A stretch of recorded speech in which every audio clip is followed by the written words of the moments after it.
coming from a journalistic background, and even now I still just devour politics and current affairs, and I'm just interested in the real-time narrative of world politics and of Russian politics and stuff that goes on there. I just find it interesting to read and to know about. But when you make a movie, you obviously make personal dramas. You explore a character. And I suppose what's interesting for me is the connection between how a character is, or the life surrounding a character, and what the greater world around that person is, the society.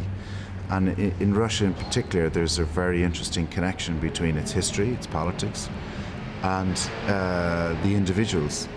You know, it's much closer actually than it is in the West, you know, which is paradoxical because people are so apolitical in Russia. But I just find it interesting and find it fascinating. I like Russia. I like the people. They have soul. They have interesting personal dramas in their personal histories.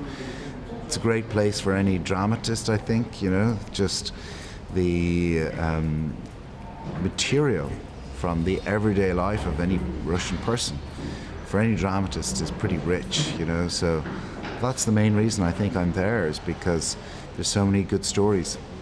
I'm not motivated by the language, even though it is a beautiful language, and, you know, it's very poetic and it's very versatile language, you know, it's a lot richer than the English language in terms of the variety of ways you can express yourself.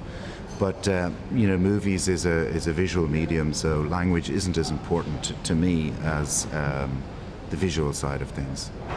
The movie was frozen for a period because of the financial crisis in Russia at the time. And actually, like any budgetary or financial obstacle, it becomes a creative opportunity, you know. So for me, it was an opportunity to actually take control of the pre-production process myself, go to the Crimea in the southern Ukraine, which is a very inexpensive place to shoot, find a location, put together a cast, and put together a whole new budget for the producers.